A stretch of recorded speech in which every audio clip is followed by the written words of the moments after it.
నమస్తే, welcome to basics news. మీరు చూస్తున్నది బేసిక్స్ న్యూస్. నేను మీ మధుకర్ పటేల్ తోట. అయితే ముందుగా ఒక ముఖ్య ప్రధాన వార్త ఏంది, రాజన్న సేవకులు కావాలి అంటే రాజన్న ఆలయంలో దాదాపు 300 రెగ్యులర్ పోస్టులకు 185 మంది మాత్రమే ఉన్నారు.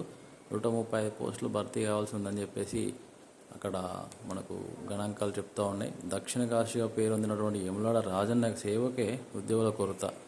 అంటే కేవలం వేములవాడలోనే ఇంతమంది ఉంటే మిగతా ఆలయాలలో ఎంతమందికి అవకాశం ఉంటుంది ఒకసారి ఆలోచన చేయండి.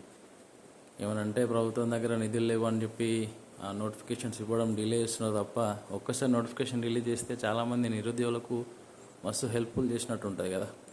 అయినప్పుడు కూడా ప్రభుత్వం దీనిపైన ఎందుకు చర్య తీసుకుంటలేదో అర్థం కావట్లేదు. ఇంకపోతే ఇంకో ముఖ్యమైన విషయం, ధాన్యం కుప్ప నుంచి వర్షపు నీటిని తొలగిస్తున్న రైతు. ఏది మొన్న కురిసిన వర్షానికి కాళశ్రీరాంపూర్ అక్కడ వడ్ల కళ్ళంలో ఉన్న ఐకేపీ సెంటర్లో ఉన్నటువంటి కళ్ళంలో ఉన్న వడ్లు మొత్తం నడిస్తే పాపం ఆ వడ్ల నుంచి నీళ్ళని తీస్తున్నారు రైతు. చూస్తున్నారా? నీళ్ళ నుంచి వడ్లను తీస్తూ ఉన్నాడు పక్కకి. అంటే ఎంత దయనీయ పరిస్థితి. సమయానికి ఉనక 6 కాలం కష్టపడిన పంట మొత్తం నీళ్ళ పాలైపోయింది. మరో ముఖ్యమైన విషయం, నకిలీపై నజర్. ఇప్పుడు ముఖ్యంగా వర్షం స్టార్ట్ అయింది కానీ అంటే అందరూ పత్తి విత్తనాలు పెట్టడానికి సమయం ఇది అనుకూలంగా ఉంటుందని చూస్తారు. దీనిలో కల్తీ విత్తనాలు వాటిని గుర్తించి మన పంటకు సంబంధించిన అంటే ఎవరైతే ఏవే కల్తీ ఉన్నాయో వాటికి సంబంధించిన చర్యలు తీసుకుంటున్నారు వీళ్ళు. పీడీ యాక్ట్, ఎవరైతే కల్తీ విత్తనాలు అమ్ముతారో వాళ్ళపైన పీడీ యాక్ట్ కూడా నమోదు చేస్తామని చెప్పి వ్యవసాయ శాఖ అధికారులు కూడా సందర్భంగా తెలియజేయడం.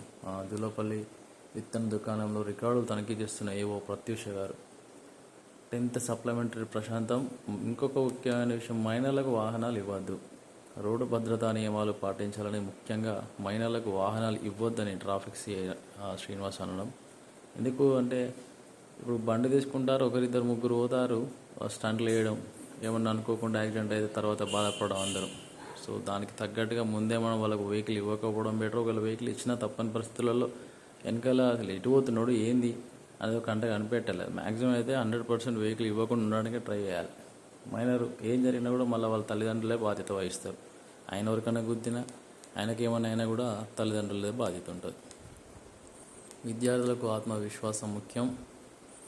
ప్రశంసా పత్రాలు అందిస్తున్న ఈడీ విద్యార్థులు సాంస్కృతిక ప్రదర్శనలు.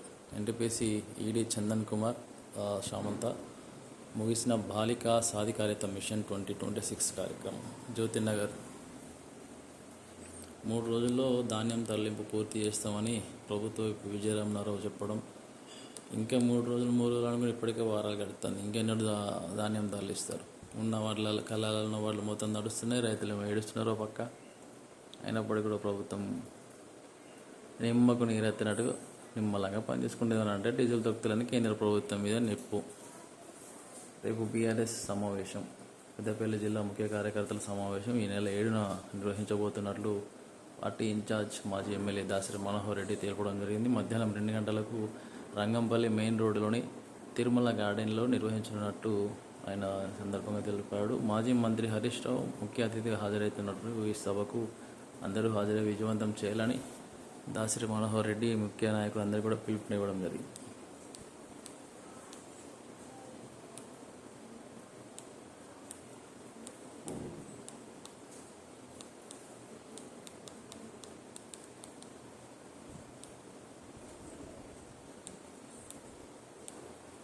అడవిపల్లెల్లో ఆటల వేడుక. సమ్మర్ క్యాంప్తో వీనపల్లికి నూతనోత్సాహం. ఫోన్లకు దూరంగా మైదానంలో చిరుతల్ల, శిబిరంలో ఉత్సాహంగా చిన్నారులు. ఈ రోజులలో దాదాపు అందరూ కూడా మొబైల్లోనే కాలం గడుపుతున్నారు. మొబైల్ ఇవ్వకపోతే ఏడుస్తున్నారు ఆటోమేటిక్గా. మరో ముఖ్యమైన విషయం, ఏసీబీకి చిక్కిన సర్వేయర్. 3 ఎకరాలు కొలిచేందుకు 20,000 డిమాండ్, 10,000 తీసుకుంటుండగా పట్టుకున్న ఏసీబీ అధికారులు. సైదాపూర్లో జరిగింది ఇది. సైదాపూర్ మండలం సర్వేయర్ ఏసీబీకి చిక్కడం.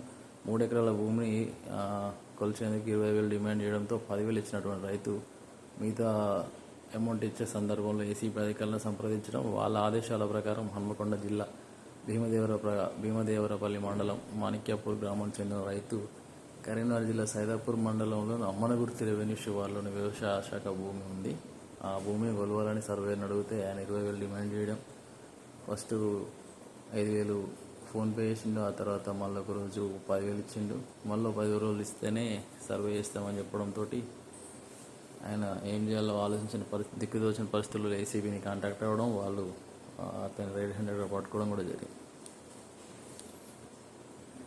బాధను దిగమింగి వెలుగులు పంచారు. ఒకే రోజు ఆత్మహత్య చేసుకున్న ముగ్గురు నేత్రాలు దానం చేసిన కుటుంబాలు. కోల్ సిటీ ఇంటి పెద్దను కోల్పోవడం ఆ కుటుంబానికి తీరని విషాదమే.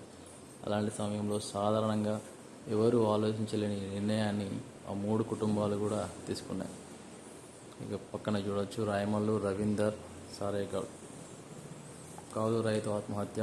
ఎటింగ్లేన్ కాలనీ, పెద్దపల్లి జిల్లా రామగిరి మండలం చందనాపూర్ గ్రామానికి చెందిన కౌలు రైతు పొన్నం సారేగౌడ్ 55 ఇంట్లో శుక్రవారం ఇంట్లో ఉరివేసుకుని ఆత్మహత్య చేసుకున్నాడు.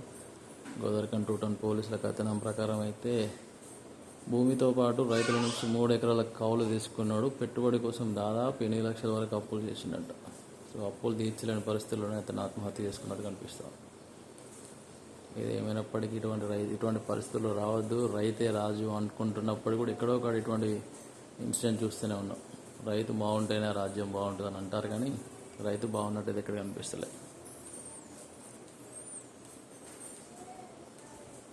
అప్పుల బాధతో అన్నదాత ఆత్మహత్య. మరొకరు ముస్తాబాద్. కూతుళ్ళ పెళ్లిళ్లకు చేసిన అప్పులు తీర్చే మార్గం కనిపించగా మనస్తాపానికి గురైన ఓ రైతు ఉరివేసుకొని ఆత్మహత్యకు పాల్పడ్డాడు. ఏం చేస్తాం, పోదామంటే పని లేదు, చేసిన పనికి పెట్టుబడి పైసా ఆదాయం లేదు, బయటకు పోయి బతికేంత స్తోమత లేదు. కూలీ నాలు వేసుకొని 2-3 బిడ్డలు పెళ్ళిస్తే ఆ అప్పులు తీర్చడానికి అయిపోయిన సమయం, ఆ అప్పులు తీర్చే ఓపిక లేకపోవడంతో ఆత్మహత్య చేసుకోవడం. ఇది వాళ్ళ B6 న్యూస్. మళ్ళీ కలుద్దాం ఫ్రెండ్స్. Thank you.